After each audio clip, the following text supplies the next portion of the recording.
Start करते हैं। तो हम लोगों ने जो हमारे स्टेज 2 मतलब जो ऑब्जेक्टिव क्वेश्चंस हम लोग करेंगे जिसको हम स्टेज 2 बोलते हैं, उसमें हमने स्टील की यूनिट 1 में रिवेट्स जो थे, जैसा कि मैंने आपको बोला कि हम स्टील की फर्स्ट यूनिट में जो फास्टनर्स, जिसका नाम होता है फास्टनर्स, मतलब जो दो मेंबर्स को ज्वाइन करके रखते हैं, हम इसमें रिवेट्स को इग्नोर कर देते हैं। और हमने सबसे पहले रिवेट्स ही पढ़ा। हमने 6 लेक्चर रिवेट्स के पढ़े, जिसमें हमने थोड़ी बहुत थ्योरी पढ़ी और थोड़े बहुत क्वेश्चंस करे। और मैं बोलता हूँ जितने भी क्वेश्चंस मैंने आपको कराए हैं वो आपके स्टेट के असिस्टेंट इंजीनियर, आपके जूनियर इंजीनियर और आपके इंडियन इंजीनियरिंग सर्विसेज में भी काम आएंगे। हाँ, अगर मैं बोलूँ, आप बोलोगे क्या सर रिवेट्स में कोई टॉपिक आपको छूटा है जिसको ऑब्जेक्टिव क्वेश्चन छूटे हैं? मैं बोलूँगा हाँ, एक टॉपिक है एक्सेंट्रिक कनेक्शन। उस एक्सेंट्रिक कनेक्शन को, एक्चुअली एक्सेंट्रिक कनेक्शंस जो होते हैं, जैसे कि आप देख सकते हो कि जब लोड मेंबर के सेंट्रोइड से मतलब सेंट्रोइड पर नहीं लगता, सेंट्रोइड से दूर लगता है, उसी को हम एक्सेंट्रिक कनेक्शन बोलते हैं। लाइक सेंटर पे कोई लोड लगता है तो वो सेंट्रोइड पे कोई लग गया तो सेंट्रोइड लोड, और सेंटर से हटके लगता है तो एक्सेंट्रिक लोड। तो वो अभी हम करेंगे, अभी हमने करा नहीं है, ठीक है। तो वो टॉपिक एक्चुअली तीनों फास्टनर्स, कौन से फास्टनर्स है? रिवेट्स हैं, वेल्डिंग है एंड बोल्ट्स हैं, इन तीनों में कॉमन है। तो उस टॉपिक को मैं अलग से लेके इन तीनों के कॉमन क्वेश्चंस कराऊंगा और हमारा 100% यूनिट कंप्लीट हो जाएगा, ठीक है। अब रिवेट्स तो हमने कंप्लीट कर लिया। जो सेकंड हम फास्टनर लेते हैं, जनरली आप लोग सेकंड फास्टनर लेते हो बोल्ट्स। सेकंड जो आप फास्टनर्स पढ़ते हो वो पढ़ते हो बोल्ट्स। बट होता क्या है मैं आपको बताता हूं। मैंने बोल्ट्स ना लेके यहाँ पर वेल्डिंग क्यों चालू करा? मैंने बोल्ट्स ना लेके वेल्डिंग आपके लिए इसलिए चालू करा, एक्चुअली होता क्या है कि आदमी रिवेट्स और बोल्ट्स पढ़ के थक जाता है। एक सेकंड, मेरी आवाज आ रही है मेरे को, एक सेकंड मेरे को आवाज कम करने दो, एक सेकंड दो आप मेरे को। हाँ जी, थोड़ा आवाज आता है, डिस्टर्बेंस। देखो, आप लोग बोलोगे सर आपने बोल्ट्स पहले क्यों नहीं लिया? मैं इसलिए बोल रहा हूँ, होता क्या है, रिवेट्स हो गया, बोल्ट्स हो गए या वेल्डिंग होगी, मतलब जो हमारे फास्टनर्स हो गए, इसमें हम वेल्डिंग तक आते आते थक जाते हैं। और जितना डिटेल में मैं आपको क्वेश्चंस कराऊंगा, आप ध्यान से देखना, जितने डिटेल्स में मैं आपको क्वेश्चन कराऊंगा उसमें भी आप थकोगे। तो एक्चुअली बोल्ट्स इजी है, बोल्ट्स आपका इजी है, बट वेल्डिंग आपका इन दोनों फास्टनर से थोड़ा टिपिकल है। तो वेल्डिंग इसलिए लिया क्योंकि बच्चा वेल्डिंग में स्ट्रांग नहीं हो पाता। क्यों नहीं हो पाता वेल्डिंग में स्ट्रांग? बच्चा वेल्डिंग में स्ट्रांग इसलिए नहीं हो पाता क्योंकि वो हमेशा तीसरा टॉपिक होता है और बच्चे वहां तक आते आते पक जाता है, थक जाता है। तो हम लोगों ने वेल्डिंग को क्या ले लिया? पहले ले लिया, इसके बाद हम बोल्ट करेंगे। अब बात अगर हम आगे डिस्कस करें तो सिंपल सा फंडा है यार, बहुत सिंपल सा फंडा है। वेल्डिंग से दबाकर क्वेश्चंस आते हैं, और याद रखना कि स्टील की फर्स्ट यूनिट से क्वेश्चंस आते हैं। और मैं आपको एक सेकंड और बता देता हूं, स्टील ट्रांसपोर्टेशन करूंगा 2-3 दिन में चालू, स्टील ट्रांसपोर्टेशन स्ट्रक्चर एनालिसिस, और थोड़ा सा समय मैं आपका चालू करने वाला हूं एस्टिमेशन। ये 4 सब्जेक्ट मेजर मेरे साथ में चलेंगे। तो अभी यूनिट डिस्टर्ब नहीं हो इसलिए नहीं पढ़ा रहा हूं। ट्रांसपोर्टेशन मुझे आज चालू करना था, बट ट्रांसपोर्टेशन से चालू नहीं करा, थोड़ा मैंने क्या इस टॉपिक को लेके चलते ही है, थोड़ा सा और मजा आ जाएगा स्टील में, ठीक है। अब चाहे वेल्डिंग हो, चाहे रिवेट्स हो, चाहे बोल्ट्स हो, तीनों क्या होते हैं? फास्टनर्स। फास्टनर्स क्या होते हैं? फास्टनर्स का एक ही काम होता है कि हमें 2 या 2 से ज्यादा मेंबर को एक साथ ज्वाइन करना है। तो जिस तरीके से आपने रिवेट्स में देखा, रिवेट्स में अगर आप 2 मेंबर्स को ज्वाइन करते हो तो पहले आप दोनों मेंबर्स के अंदर रिवेट होल करते हो, और फिर इन रिवेट होल में आप रिवेट्स को पंच कर देते हो। फिर उन दोनों रिवेट्स में आप रिवेट्स होल में हम दोनों मेंबर्स में रिवेट होल करते हैं, और रिवेट होल्स करने के बाद हम दोनों मेंबर को पंच कर देते हैं, रिवेट्स को पंच कर देते हैं और दोनों मेंबर ज्वाइन हो जाते हैं। अगर हम वेल्डिंग की बात करें तो वेल्डिंग भी एक फास्टनर है। वेल्डिंग का काम भी क्या है? Welding is the process of joining metals, 2 और मोर देन 2, 2 या 2 से ज्यादा। वेल्डिंग भी एक फास्टनर है जिसका काम मेंबर्स को ज्वाइन करना ही है, ऑफ ज्वाइनिंग मेटल्स और मेंबर्स। अगर मैं स्ट्रक्चर्स की बात करूं तो स्ट्रक्चर्स में तो हमारे मेंबर्स होते हैं, तो मैंने मेटल की जगह मेंबर्स लिख दिया। और जनरली जो मेंबर होते हैं वो मेटल के होते हैं। ऐसा नहीं कि मेंबर्स, देखो अगर हम पुराने जमाने की बात करें तो पुराने जमाने में भी मेंबर्स होते थे, लाइक टेंशन मेंबर्स होते थे। आपको मैं बात बता दूं, मैं बहुत सी हॉलीवुड मूवीज देखता हूँ, हिंदी डब, इंग्लिश इतनी अच्छी नहीं है, तो उसमें आपने देखा होगा कि बहुत सी ऐसी कंट्रीज है जहाँ पर आज भी लकड़ियों के घर हैं, वुड के घर हैं।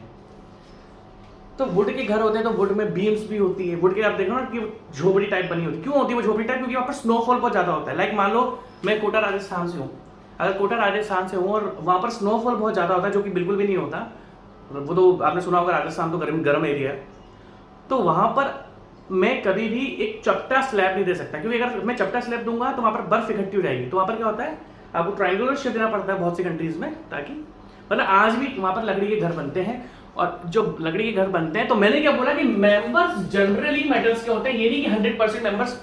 दैट मीन्स अगर मान लो किसी कंट्री में झोपड़ी जैसा घर बना पड़ा है, वो इसलिए बना पड़ा है क्योंकि ताकि अगर स्नोफॉल हो तो वो झोपड़ी की जो ट्रायंगुलर पोर्शन आपने देख रखा है स्लैब का, वो बर्फ आपकी नीचे गिर जाए। तो हर बार मेंबर्स आपके मेटल के नहीं होते, हाँ मैक्सिमम टाइम मेटल्स के होते हैं। तो welding is a process of joining members and members are generally of metals by using heat, pressure and friction. Welding में हम दो मेंबर या दो से ज्यादा मेंबर्स को तो ज्वाइन करेंगे, उसमें हमारी क्या क्या जरूरत होगी जो जनरेट हो। आप दो मेंबर्स को by process of welding join करोगे और उस प्रोसेस में आप क्या क्या यूज करोगे, पहला आप यूज करोगे हीट या फिर प्रेशर या फिर फ्रिक्शन। कहने का मतलब क्या है, आप लोग जो वेल्डिंग देखते हो वो तो बस एक टाइप की वेल्डिंग है। आप जो वेल्डिंग देखते हो वो तो बस एक टाइप की वेल्डिंग है जो आप दुकानों में देखते हो। आपने जनरली जो वेल्डिंग्स देखी हुई होती है वो होती है आर्क वेल्डिंग। आपने आज तक जितने भी वेल्डिंग लाइव देखी है, मतलब अपनी आंखों से देखी है, वो हमेशा आर्क वेल्डिंग होती है। और वेल्डिंग तो दुनिया भर की होती है, वेल्डिंग तो दुनिया भर की होती है। आप जो देखते हो, जो आप फैब्रिकेशन प्लांट्स में देखते हो, या फिर आप कोई चेयर लेने गए या फिर टेबल लेने गए, जैसे हम दिवाली आती है तो फर्नीचर खरीदते हैं। मेरे घर वाले भी मस्त है, जब मैं कोटा जाता हूँ तो वो उसको पता है दिवाली पर आता है, पूरा खर्चा कराते हैं मुझसे, पूरा का पूरा, मतलब 40-50 हज़ार तो उनको फर्नीचर पे चाहिए ही चाहिए। फुल मजे लेते हैं वो, क्योंकि वैसे तो लड़का बाहर रहता है और जो दिवाली पर आता है तो वही छोड़ते नहीं घर वाले। ठीक है, उनका हक भी है यार, हमने बहुत लूटा है उनको बचपन में, अब वो उनकी बारी। ठीक है, चालू करते हैं। तो भैया मैं तो ये बोलूँगा, जब बड़े हो जाओ सबसे बड़ा सुख यही है। अभी तो हमने अपना घर छोड़ दिया, आप जब अपने बड़े होकर नौकरी करोगे तो जब घर पे अपने जाओ तो ज़रूर खर्चा करो, दबाकर खर्चा करो, बहुत ज़बरदस्त खर्चा करो। मैं तो ज़बरदस्त करता हूँ यार, मतलब ये मान चलो कि जब मैं दिवाली पर जाता हूँ तो मेरा 1 लाख से ऊपर खर्चा हो ही जाता है, क्योंकि कभी थोड़ी बहुत ज्वेलरी ले लिया, कुछ ले लिया, है ना। ठीक है, आप भी यही करना, टारगेट सबसे बड़ा यही है कि जब बड़े हो जाओ, मतलब जब नौकरी में लग जाओ, बड़े तो हो ही चुके हो, नौकरी लग जाओ तो अपने पेरेंट्स पर बहुत खर्चा करो, क्योंकि उन्होंने यार आपके ऊपर बहुत खर्चा करा है, तो आप उनको ट्रिपल दो। ठीक है, कुछ पता नहीं बेशरम बच्चे कैसे होते हैं कि वो अपने माँ बाप को छोड़ देते हैं।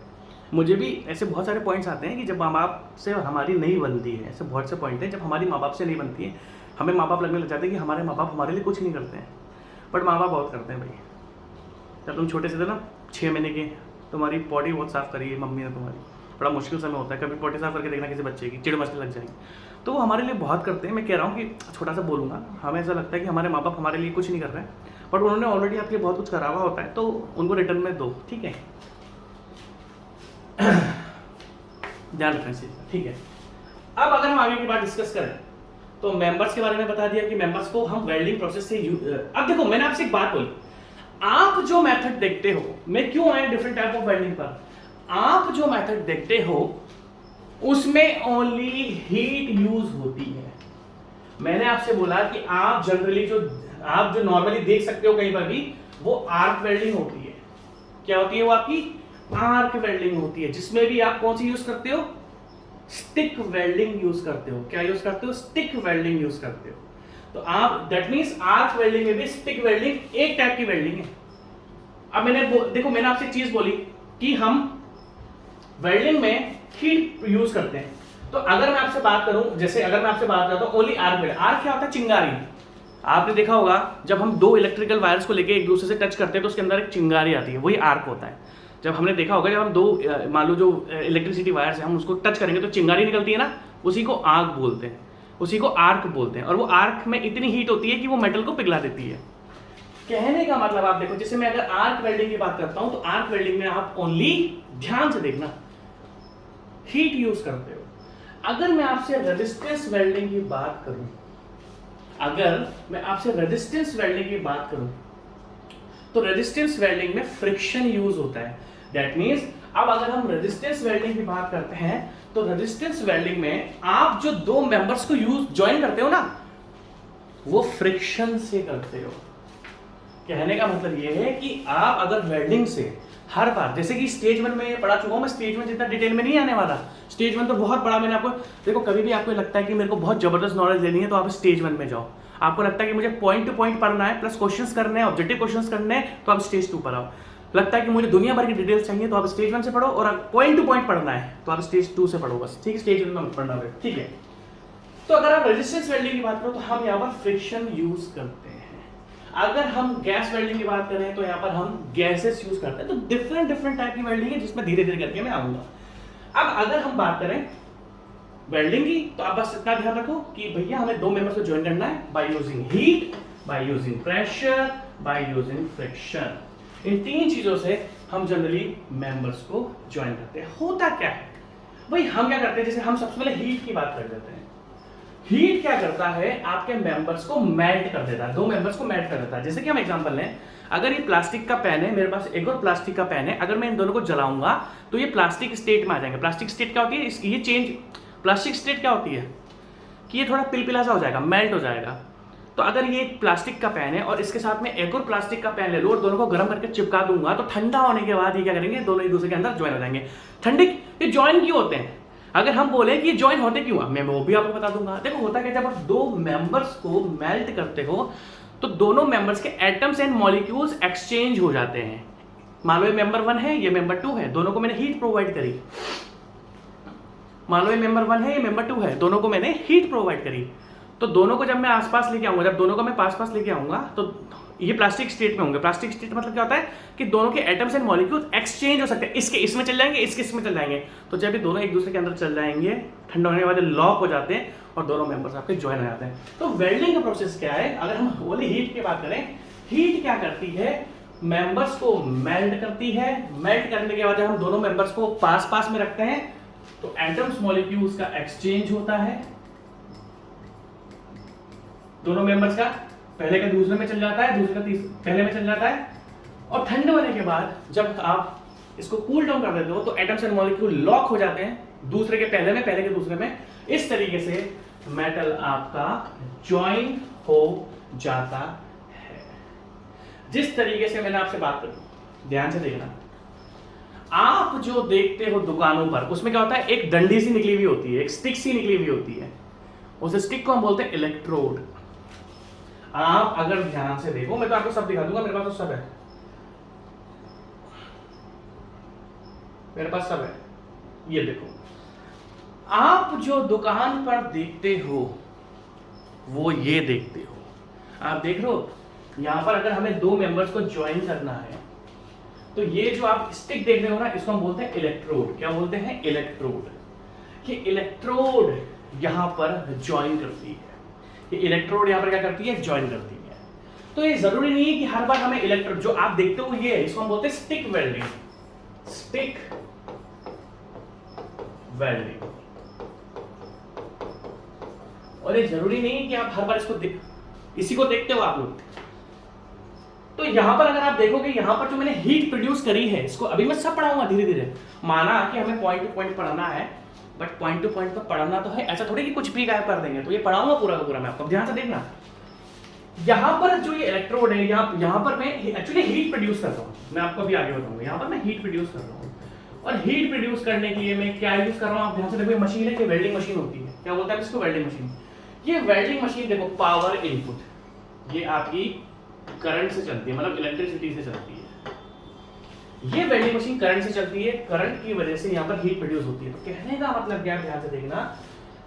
अब क्या होता है, मान लो मैं गैस से यूज कर रहा हूं, तो यहां पर स्टिक वेल्डिंग में जो आप देखते हो, वहां पर हम जो मेटल को मेल्ट करते हैं वो बाय यूजिंग इलेक्ट्रिसिटी होता है। इलेक्ट्रिसिटी आर्क प्रोड्यूस करती है, चिंगारी, इलेक्ट्रिसिटी आर्क प्रोड्यूस करती है, चिंगारी। और वो चिंगारी इतनी गर्म होती है कि वो मेटल को मेल्ट कर देती है। तो स्टिक वेल्डिंग में आर्क यूज होती है, मैं सब बताऊंगा धीरे धीरे, टेंशन लेना। तो सबसे पहले हम क्या यूज करते हैं, मेटल को पिघलाने के लिए इलेक्ट्रिकल करंट। फिर हम गैस भी यूज करते हैं। क्या यूज करते हैं हम, गैस। देखो ध्यान से इधर देखो, gas welding. Gas welding that means पिघलाने का जो मेजर काम है वो गैस का होता है। यहां पर आप इलेक्ट्रिसिटी से नहीं पिघला रहे हो, आप यहां पर मेटल्स को क्या कर रहे हो, इलेक्ट्रिसिटी से नहीं पिघला रहे हो, यहां पर आप गैस से पिघला रहे हो। गैस का जो सिलेंडर है उसको खोल दो, गैस निकलेगी, उसमें आग लगाओ। यहाँ पर इलेक्ट्रिसिटी की कोई जरूरत नहीं है। दैट मीन्स आपको हर जगह हीट प्रोड्यूस करनी है। अगर मैं फ्रिक्शन और प्रेशर की भी बात करूं तो वो भी हीट ही जनरेट करती है। अरे यार एक बात बताओ, मैंने अपने दोनों हाथ पे से रगड़ा, ये फ्रिक्शन है, मेरे हाथ गर्म हो गए, आप देख रहे हो। यहां पर मैं जब अपने दोनों हाथ को रगड़ रहा हूं तो मेरे दोनों हाथों में फ्रिक्शन है, बहुत सॉफ्ट हाथ है मेरे, है ना, फिर भी फ्रिक्शन आ रहा है। तो उसके बाद हो तो हीट ही जनरेट रही है, चाहे प्रेशर हो, या तो डायरेक्ट हीट अप्लाई कर दो, या प्रेशर से हीट अप्लाई कर दो, या फ्रिक्शन से हीट अप्लाई कर दो, हर जगह हीट ही अप्लाई होगी। डिफरेंस ये है कि कभी कभार आप इलेक्ट्रिसिटी को यूज करते हो, लाइक हम जो देखते हैं स्टिक वेल्डिंग, उसमें आप इलेक्ट्रिसिटी को यूज करते हो। और अगर मैं यहाँ की बात करूं तो हम यहाँ पर इलेक्ट्रिसिटी को यूज ना करके हम किसको यूज कर रहे हैं, हम यहाँ पर गैस को यूज कर रहे हैं। लाइक गैस कौन सी, oxy acetylene, air acetylene and oxy hydrogen, ये 3 गैसेस यूज होती है। और ये क्वेश्चन भी आ सकता है कि जो गैस वेल्डिंग में जनरली सबसे इंपॉर्टेंट पता है कौन सा है, ऑक्सी एसिटिलीन। ऑक्सी एसिटिलीन आपका क्वेश्चन बन सकता है। गैस, हम गैस से भी हीट प्रोड्यूस कर रहे हैं, यहाँ पर इलेक्ट्रिसिटी से कर रहे थे स्टिक वेल्डिंग में, यहाँ पर गैस से हीट प्रोड्यूस कर रहे हैं, यहाँ पर ऑक्सी एसिटिलीन ही आएगा। समझ लो मेरी बात, कहने का मतलब क्या है, डिफरेंट सोर्सेस, जो हीट है वो हीट हम किस किस से दे सकते हैं, वो हीट हम इलेक्ट्रिकल करंट से दे सकते हैं, वो हीट हम गैस से दे सकते हैं, वो हीट हम केमिकल रिएक्शन से दे सकते हैं, वो हीट हम लेजर से दे सकते हैं, वो हीट हम फ्रिक्शन से दे सकते हैं, एंड एक्सप्लोड एक्सेट्रा को काट दो। तो जनरली इन सारी चीजों से हम हीट दे सकते हैं। और हीट अगर आपने मेंबर्स में दे दी, हीट आपने अगर मेंबर्स में दे दी तो मेंबर्स मेल्ट हो जाएंगे। दोनों मेंबर्स जब मेल्ट होंगे तो दोनों के एटम्स एंड मॉलिक्यूल्स एक्सचेंज हो जाएंगे। फिर ठंडा होने के बाद वो अपनी पोजीशन, देखो ये 2 मेंबर्स थे, इसको गर्म करा, इनके एटम्स मॉलिक्यूल एक्सचेंज हो गए। अब जैसे मैं ठंडा करूंगा तो ये अपनी पोजीशन पर फिक्स हो जाते हैं, फिर ये हिलते नहीं है। तो अब ये दोनों मेंबर्स ज्वाइन हो चुके हैं। ये सारा प्रोसीजर है, आप चाहो तो इस चार्ट को बना सकते हो। अब हम क्या करेंगे, जैसे जैसे हम फास्टनर्स पढ़ते जाएंगे, इससे पहले कौन सा पढ़ा था, इससे पहले सर रिवेट पढ़ा था, तो हम इन दोनों के डिफरेंसेस लेकर आ जाएंगे। फिर इस जब हमारा वेल्डिंग कंप्लीट होगा, तो वेल्डिंग कंप्लीट होने के बाद हमारा क्या आएगा, हमारा बोर्ड्स में पानी ले लेता हूं एक बार, हमारा वेल्डिंग कंप्लीट होने के बाद क्या आएगा, वेल्डिंग कंप्लीट होने के बाद हमारा बोर्ड्स आएगा। तो हम क्या करेंगे, रिवेट्स, देखो अभी हमने रिवेट्स पढ़ा है, अभी हम वेल्डिंग पढ़ रहे हैं, तो अभी मैं इन दोनों के डिफरेंसेस बता रहा हूँ। जब ये दोनों कंप्लीट हो जाएंगे, हम बोर्ड्स करेंगे, तो मैं तीनों के डिफरेंसेस लेके चलूंगा। That means at the end of unit आपको इन तीनों के डिफरेंसेस पता होंगे। नेक्स्ट, अब अगर मैं आपसे आगे की बात डिस्कस करूं, अगर मैं डिफरेंस नंबर 1 की बात करूं,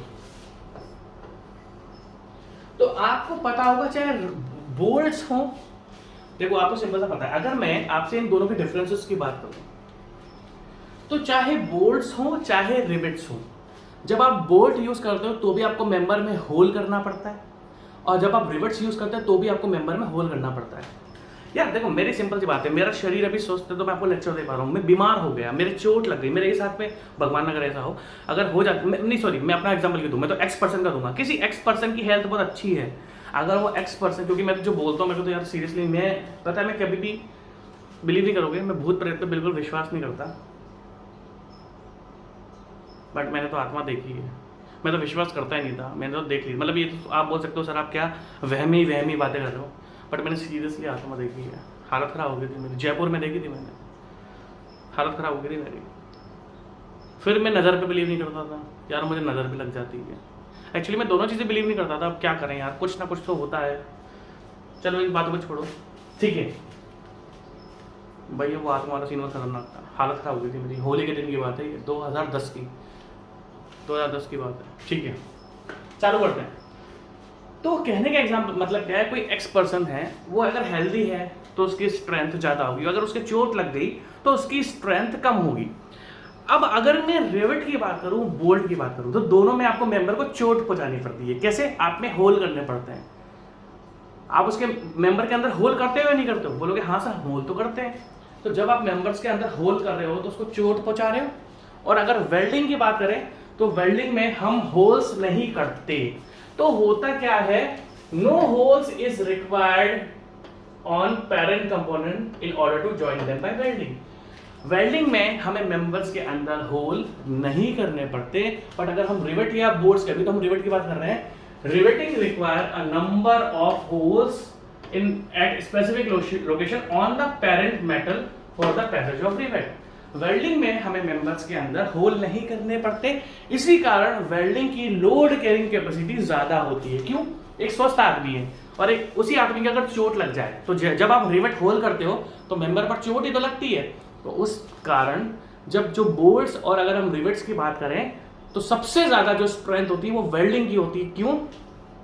क्योंकि वेल्डिंग में आप मेंबर के अंदर होल्स नहीं कर रहे हो।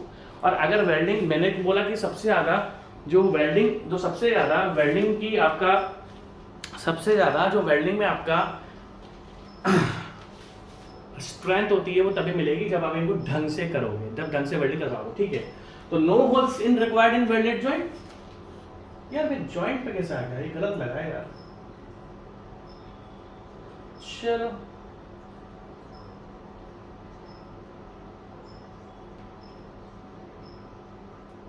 यार ये हल्का गलत लग गया क्या? चलो कोई बात नहीं, ठीक है। तो आपको रिवेट वेल्डिंग में होल नहीं करना है, एक्चुअली जॉइंट है। मैंने आपके ना रिवेटिंग और वेल्डिंग के भी डिफरेंसेस लिखे थे। चलो कोई बात, ठीक है। सेकंड, जैसा कि मैंने आपको बताया कि वेल्डिंग में होल्स नहीं करने पड़ते हैं, इस कारण वेल्डिंग की जो स्ट्रेंथ होती है वो आपको ज्यादा मिलती है। स्ट्रेंथ मतलब जो वेल्डिंग की लोड कैरिंग कैपेसिटी है, वेल्डिंग की जो लोड कैरिंग कैपेसिटी है वो ज्यादा होती है इन कंपैरिजन टू रिवेटिंग और बोल्टिंग। देखो, load carrying capacity of the parent components before and after welding remains more और सेम। आपको पता है जो पेरेंट मेटल है, मैं आपको एक चीज और बता देता हूं। मान लो आपने ज्वाइन करा, जैसे कि मैंने आपको बताया था कि स्टिक वेल्डिंग में हम इलेक्ट्रोड यूज करते हैं। मान लो मेटल की कोई स्ट्रेंथ है, लाइक कुछ भी स्ट्रेंथ है, अब आपने जो इलेक्ट्रोड यूज करी है उसकी और ज्यादा स्ट्रेंथ है। आपने एक मेटल यूज करा, दो मेटल यूज करे ज्वाइन करने के लिए, मतलब पेरेंट मेटल। जिस मेटल को हम ज्वाइन करते हैं उसको हम क्या बोलते हैं? Parent metal. जिस मेंबर को हम ज्वाइन करते हैं उसको हम बोलते हैं पेरेंट मेटल। अब मान लो आपने इलेक्ट्रोड यूज करी, उसकी स्ट्रेंथ और ज्यादा है, पेरेंट मेटल से भी ज्यादा, तो वेल्डिंग, तो कहने का मतलब क्या है कि मेंबर की तो स्ट्रेंथ और बढ़ जाएगी। क्यों? क्योंकि जो पेरेंट मेटल की स्ट्रेंथ थी, आपने वेल्डिंग उससे भी ज्यादा स्ट्रेंथ की कर दी, तो आपको तो और ज्यादा स्ट्रेंथ मिलेगी। तो होता क्या कि वेल्डिंग में जो मेंबर की पहले स्ट्रेंथ होती है, वेल्डिंग करने के बाद या तो उस मेंबर की सेम स्ट्रेंथ मिलेगी या और ज्यादा मिल जाएगी। बट होता क्या है, देखो वेल्डिंग केस में या तो स्ट्रेंथ पहले, देखो अगर आपने वेल्डिंग इलेक्ट्रोड और ज्यादा स्ट्रेंथ, ज्यादा जो मेटल की स्ट्रेंथ है उससे ज्यादा स्ट्रेंथ यूज कर ली, टेंसाइल स्ट्रेंथ हो गया। मान लो कोई भी दो मेटल्स हैं, हमने इनको ज्वाइन करा, इसकी कोई टेंसाइल स्ट्रेंथ है x। अब मैं जो इलेक्ट्रोड यूज कर रहा हूं उसकी 1.5x स्ट्रेंथ है, तो ऑब्वियसली जो पेरेंट मेटल को आप ज्वाइन कर रहे थे उसकी तो स्ट्रेंथ x ही थी, बट आपने जो इलेक्ट्रोड यूज करी उसमें तो, अच्छा ये लेक्चर आपको ना लैपटॉप पे देखना पड़ेगा, मोबाइल में थोड़ा कर रहेगा आपने, ठीक है। तो that means load carrying capacity of parent metal before and after welding remains more और लेस, मतलब और मोर और सेम, या तो सेम रहती है और ज्यादा बढ़ जाती है। बट रिवेट्स में क्या होता है, due to presence of holes, आपका जो क्रॉस सेक्शन एरिया होता है वो कम हो जाता है, जिस कारण उस, देखो ये एक मेटल है जिसकी स्ट्रेंथ क्या है x। अब आप जब इसमें होल्स करोगे तो कुछ ना कुछ तो स्ट्रेंथ इसकी घटेगी ना, इस कारण जो लोड कैरिंग कैपेसिटी होती है वो रिवेट्स और बोल्टिंग में due to less cross section area, हमने देखो सॉलिड स्ट्रेंथ की प्लेट पड़ी थी, सॉलिड स्ट्रेंथ ऑफ प्लेट पड़ी थी, और हम पढ़ते हैं भैया आप होल्स कर दोगे तो स्ट्रेंथ जाएगी ना। अब अगर आप अगर आप होल्स करोगे तो आपकी स्ट्रेंथ तो जाएगी ना, ठीक है। थर्ड पॉइंट,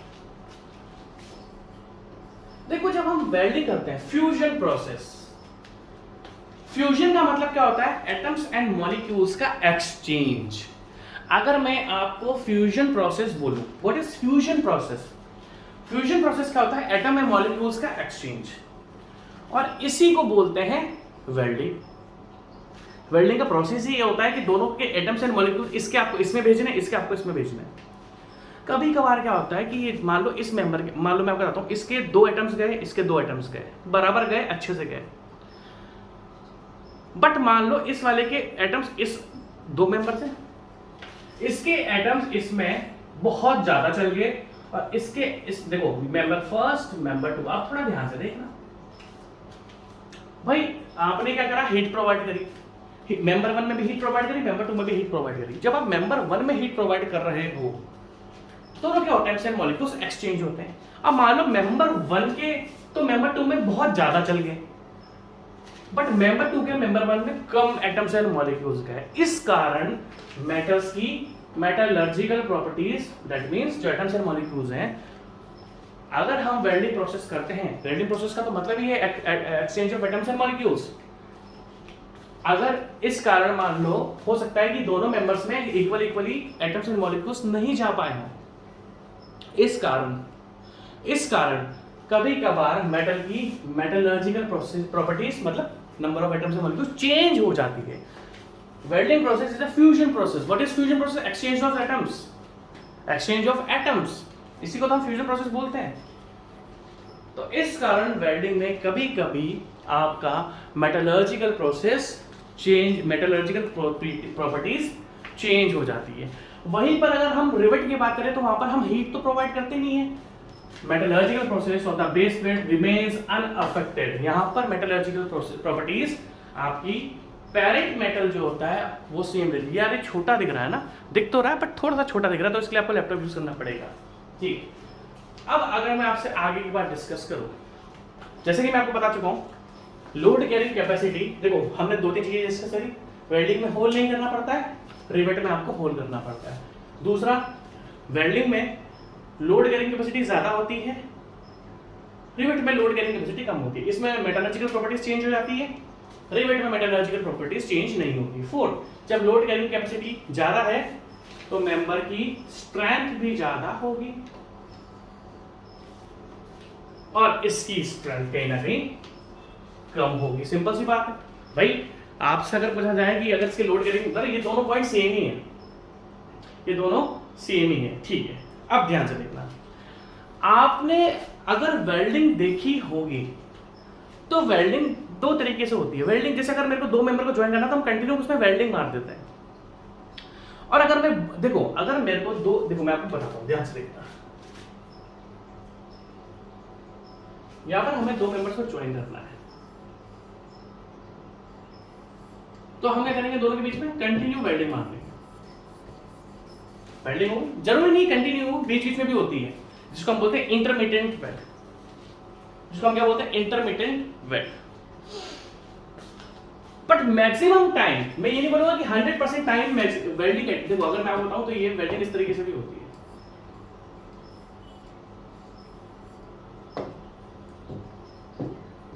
बीच बीच में मार दी, इसको बोलते हैं इंटरमीडिएट वेल्डिंग, जो मैं आपको आगे पढ़ाऊंगा।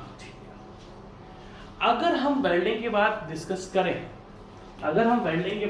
करें, ध्यान से देखना, तो जनरली वेल्डिंग कॉन्टिन्यूअस होती है। बट अगर मैं आपसे रिवेट्स की बात कर रहा हूं तो रिवेट्स के बीच में गैप होता ही होता है, रिवेट्स के बीच में गैप होता ही होता है। दैट मींस इस पॉइंट को कहने का मतलब क्या है कि वेल्डिंग प्रोसेस जो होता है वो जनरली कॉन्टिन्यूअस होता है, सीधा एक बार में कहते हैं। और रिवेट्स की अगर हम बात करें तो रिवेट्स के बीच में थोड़ा थोड़ा गैप तो 100% होता ही है, ठीक है। अब आपको चीज याद रखनी है, जैसा कि मैंने आपको बताया, हम वेल्डिंग को कभी भी वहां पर यूज जनरली नहीं करते हैं। जैसे मान लो रेलवे ओवरब्रिज है, आरओबी क्या होता है, रेलवे ओवरब्रिज। आपने देखा होगा जब नदी होती है तो आपको स्टील का एक ट्रस दिखता है, स्टील का आपको एक ट्रस दिखता है या नहीं दिखता? हाँ बोलोगे सर दिखता तो है। अब वो जो स्टील का ट्रस है, उसमें आप कभी, क्योंकि उसमें देखो जब ट्रेन निकलेगी तो ट्रेन में वाइब्रेशंस बहुत होते हैं, ट्रेन निकलेगी तो ट्रेन के अंदर वाइब्रेशंस बहुत होते हैं। तो होता क्या है, हम वेल्डिंग को कभी भी उस जगह पर यूज नहीं करेंगे जहां पर बहुत ही ज्यादा वाइब्रेशंस हो। अगर वाइब्रेशंस कहीं पर है, अगर हम ही पूछें कि वाइब्रेशंस के लिए सबसे बेस्ट फास्टनेस कौन सा है, तो वो रिवेट है। बोल्ट भी लूज हो जाता है बट बोल्ट को हम टाइट कर सकते हैं, बट अगर वेल्डिंग टूट गई तो वेल्डिंग को रिपेयर करना बड़ा मुश्किल है। कैसे आप सोर्स इलेक्ट्रिसिटी चाहिए होगी, बहुत कुछ चीजें चाहिए होंगी। तो आप याद रखना कि वेल्डिंग को हम कभी भी वहां पर यूज नहीं करते जहां पर आपके वाइब्रेशंस बहुत ज्यादा होते हैं।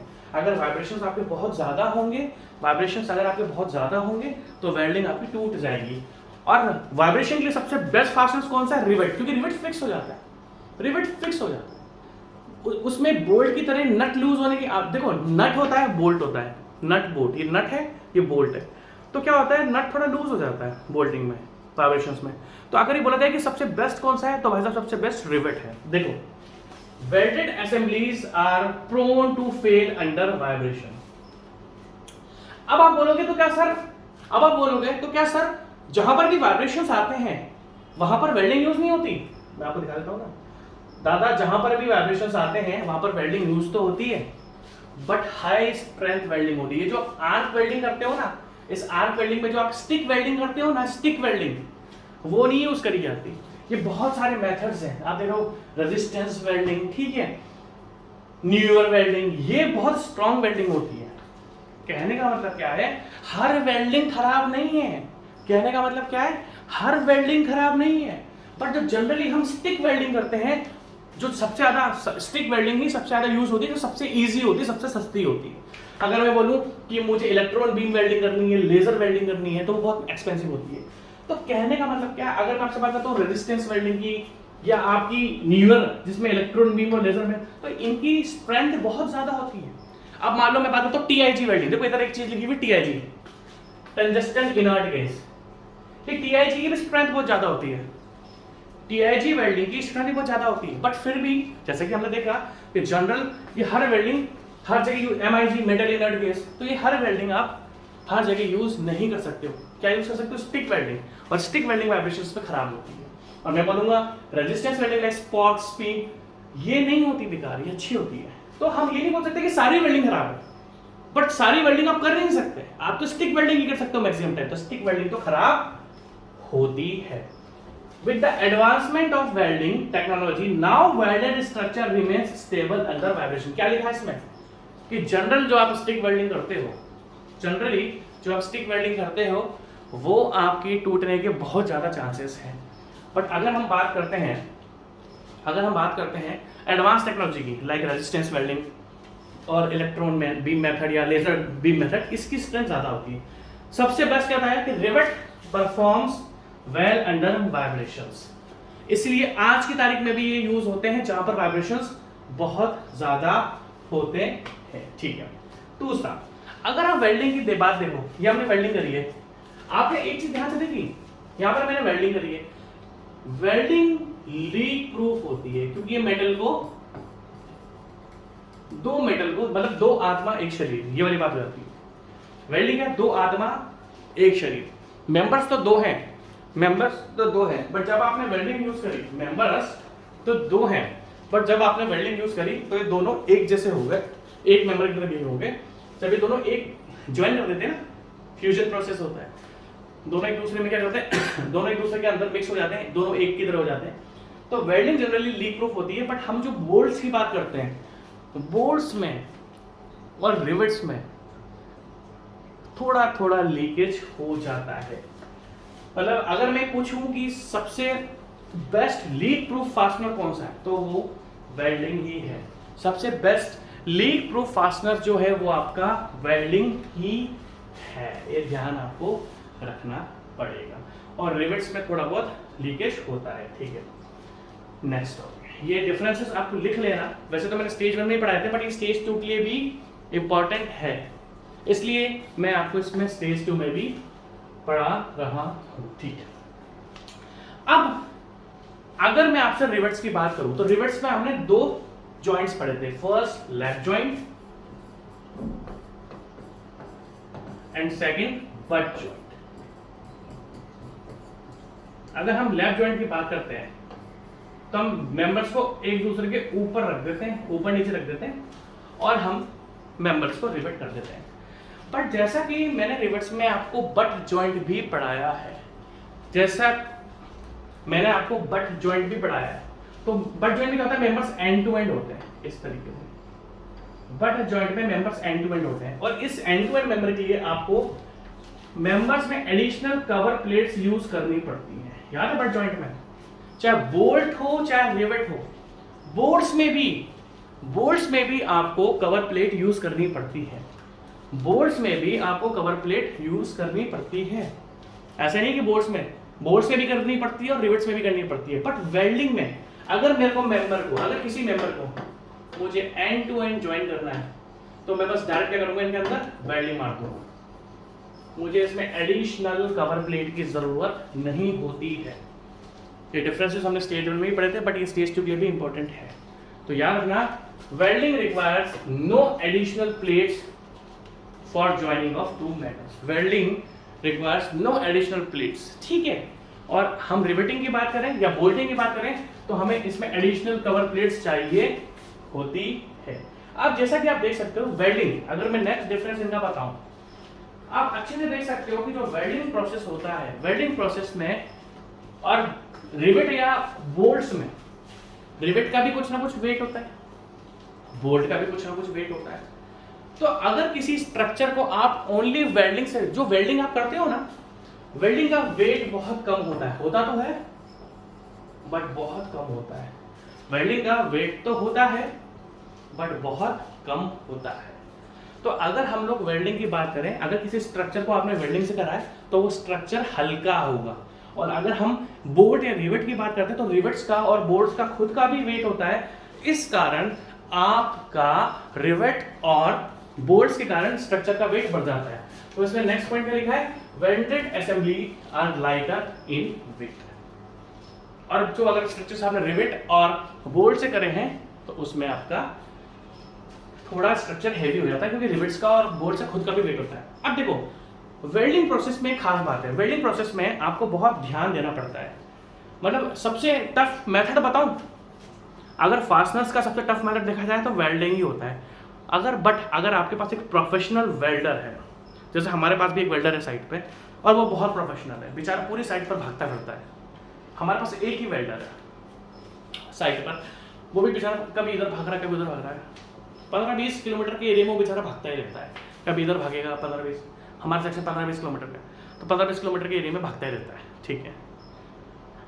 अब क्या होता है, वेल्डिंग अगर आपके पास प्रोफेशनल वेल्डर है तो वेल्डिंग में सबसे कम टाइम लगता है, time required for welding is less. अगर हम रिवेट की और बोल्टिंग की बात करेंगे तो पहले तो पेरेंट मेटल में होल करो, फिर उसके बाद उसको रिवेट को या बोल्ट को टाइट करो। तो वेल्डिंग प्रोसेस में सबसे कम टाइम लगता है, आप ध्यान रखना, वेल्डिंग प्रोसेस में आपका सबसे कम टाइम लगता है। और वहीं पर अगर हम बात करें आगे की, तो आपका बोल्टिंग में और रिवेट्स में पहले तो होल पंच करने पड़ेंगे तो वो टाइम अलग है, फिर उनको फिक्स करना पड़ेगा, वो टाइम अलग है। तो ध्यान रखना कि वेल्डिंग में कम टाइम लगता है और आपका रिवेट्स में और बोल्टिंग में ज़्यादा टाइम लगता है। इसी कारण आपका अगर वेल्डिंग में कम टाइम लगता है, इसी कारण वेल्डिंग आपकी चीप भी बन जाती है, सस्ती हो जाती है वेल्डिंग। अगर प्रोफेशनल वेल्डर आपके पास है तो वेल्डिंग हमेशा आपको सस्ती पड़ेगी, अगर वो प्रोफेशनल वेल्डर है तो, नहीं है तो नहीं पड़ेगी, ठीक है। अब अगर आपने ध्यान देखी हो तो वेल्डिंग जब हम किसी मेंबर्स में करते हैं, देखो अगर मैं आपको रिवेट की बात करूं, देखो ध्यान से, यहाँ पर मैंने ये रिवेट लिया है, ये रिवेट हेड, इसको मैं रिवेट से ज्वाइन कर देता हूँ, ये रिवेट हो गया। और इनकेस मान लो मैं बोल्ट से ज्वाइन कर रहा हूँ, ये मैंने बोल्ट से ज्वाइन कर दिया, ये मैंने बोल्ट से ज्वाइन करा है और ये मैंने रिवेट से ज्वाइन करा है। आप देख लो ये अननेसेसरी चीजें बाहर निकली हुई, ये हेड बाहर निकला हुआ है। वेल्डिंग सरफेस हमेशा स्मूथ होती है। कभी आपने देखा कि वेल्डिंग आपको चुभ रही हो, बट अगर आप ऐसे मेंबर के ऊपर चलोगे जहां पर रिवेट्स या बोल्टिंग यूज है तो बोल्ट भी बाहर निकले हुए होते हैं। ये देखो ये सरफेस है, ये पेरेंट मेटल है, मान लो मैं चल रहा हूं यहाँ पर तो मेरे पाँव में ये रिवेट आएगा ना, बट वेल्डिंग का होती है बहुत स्मूथ होती है। देखो वेल्डिंग इस तरीके से होती है, दैट मीन्स वेल्डिंग का जो सरफेस होता है वो हमेशा स्मूथ होता है। और वहीं पर अगर हम रिवेट की और यहीं पर अगर हम रिवेट की और बोल्ट्स की बात करते हैं तो इनके सरफेस आपके थोड़े स्मूथ नहीं होते। तो आपको ध्यान रखना, लिखा हुआ है appearance of welded assembly is good, but अगर हम बोल्ट रिवेट की, इसकी अपीयरेंस स्मूथ होती है, अच्छी लगती है। Rivet head and closing head, मतलब ये रिवेट हेड, ये closing head always remain protruded from the surface, मतलब सरफेस के बाहर निकले रहते हैं। तो ये थोड़ा इशू रहता है, इसमें आप अच्छे से चल भी नहीं पाते। अब इसने एक बहुत अच्छा अगला पॉइंट लिखा है, मान लो ये दो मेंबर है, ये दोनों सर्कुलर शेप के, तो इन सर्कुलर शेप को वेल्डिंग से ज्वाइन करना सबसे इजी है। और वहीं पर अगर मैं दो सर्कुलर, देखो दो सर्कुलर मेंबर्स है कुछ इस तरीके से, इन दो सर्कुलर मेंबर को जनरली रिवेटिंग और बोल्ट्स स्ट्रेट मेंबर को ज्वाइन करने में काम आते हैं। और अगर आपके मेंबर्स सर्कुलर हैं, सर्कुलर मेंबर को ज्वाइन करने में सबसे इजी मेथड जो होता है वो आपका वेल्डिंग होता है, ठीक है। और अगर हम रिवेट्स की बात करें तो रिवेट भी एक परमानेंट जॉइंट है, और अगर हम वेल्डिंग बात करें तो वेल्डिंग भी परमानेंट है, और बोल्ट आपका टेम्पररी जॉइंट होता है। अब इसको हम नेक्स्ट लेक्चर में पढ़ेंगे। Take care, bye bye.